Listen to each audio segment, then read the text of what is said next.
Password enter చేయాలి. తర్వాత sign in అని కొడితే ఓటీపీ అనేది వస్తుంది. ఓటీపీ ఎంటర్ చేయండి.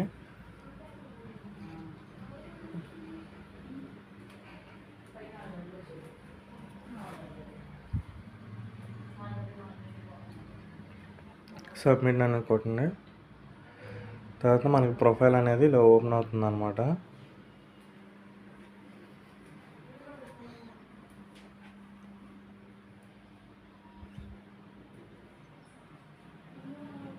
తర్వాత మనం సర్వీస్ వ్యూలోకి వెళ్ళి సర్వీస్ హిస్టరీలోకి వెళ్ళాలి. ఇక్కడ మనకి మనం చేసిన కంపెనీస్ అనేవి ఉంటాయన్నమాట. దాంట్లో డీలింక్ అనే ఆప్షన్ ఉంటుంది. ఇది డీలింక్ ఆప్షన్ అనేది పెండింగ్ ఎట్ డిఏ అని వస్తుంది. ఇది కరెక్ట్గా ఈ అప్డేట్ వచ్చి జూలై 9th మార్నింగ్ నుంచి ఈ అప్డేట్ అనేది వచ్చింది. అంతకుముందు పెండింగ్ ఎట్ డిఏ అనేది లేదు. సో అప్పుడు మనకి వర్క్ అనేది ఈజీగా అయిపోయేది. జస్ట్ డిలీట్ చేస్తే డిలీట్ అయిపోయేది. బట్ ఇప్పుడు చాలా అప్డేట్ వచ్చిందనమాట. ఇంకా మనం ఇప్పుడు ఏం చేయాలన్నా సరే అమౌంట్ అనేది క్లెయిమ్ చేయకూడదు. అందరూ చెయ్యాలని చెప్తున్నారు, బట్ క్లెయిమ్ చేయకూడదు.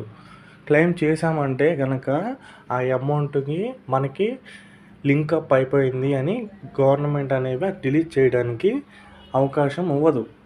అదే మనం ఒకవేళ డిలీట్ చేయకపోతే రిఫండ్ చేసేసి వాళ్ళ కంపెనీకి అది డిలీట్ అన్నా చేయడానికి అవకాశం ఉంటుంది. ఐటీఆర్ ఫిల్ అయిపోతే ఐటీఆర్ ఫిల్లింగ్ అన్నీ చేసేసి ఉంటారు ఇప్పటికే. సో మనం డిలీట్ చేయడానికి అవకాశం ఉండదు డబ్బులు తీస్తే కనుక. ఇలా డబ్బులు తీయకుండా ఉన్న వాళ్ళు ఎవరైనా ఉంటే నన్ను కాంటాక్ట్ అవ్వండి. ఎలా డిలీట్ చేయాలో నేను క్లారిటీగా మీకు చెప్తాను. ఈ సర్వీసెస్ అనేవి ఎన్నైనా డిలీట్ చేయవచ్చు. ఎప్పుడంటే మనం అమౌంట్ ట్రాన్స్ఫర్ చేయకూడదు, అలానే క్లెయిము చేయకూడదు. ఈ డేట్ కూడా చూడండి, 18 జూలై. నేను మీకు లైవ్ ప్రూఫ్ చూపిస్తాను వాట్సాప్లో. అతనికి నేను చేశాను అనమాట. ఇక 13 జూలై అతను నా దగ్గర వర్క్ చేయించుకుంది 13 జూలై. చూడండి, అతనికి కూడా 5 కంపెనీస్ ఉన్నాయన్నమాట. సార్ నాకు ఒక్క కంపెనీ డిలీట్ చేయండి సార్, దానివల్ల నాకు చాలా ప్రాబ్లం అవుతుంది, నేను వేరే చోటకి జాబ్కి వెళ్ళలేకపోతున్నాను దానివల్ల అన్నారు. సరే అండి, మీ పిఎఫ్ నెంబర్ పెట్టండి అన్నాము. అతను డీటెయిల్స్ అనేవి షేర్ చేశారు. అతను కంపెనీ అనేది డిలీట్ చేయాలనుకున్నారు. కింద చూడండి 5 ఎంట్రీస్ అని ఉన్నాయి. 5 కంపెనీస్లో చేశారు. కౌంట్ చేసుకోండి కావాలంటే.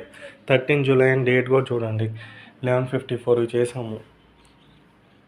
ఇప్పుడు మనం ఇంకో స్క్రీన్ షాట్ చూస్తున్నాం చూడండి. దీంట్లో 4 ఎంట్రీస్, అంటే ఒక కంపెనీ డిలీట్ అయిపోయింది.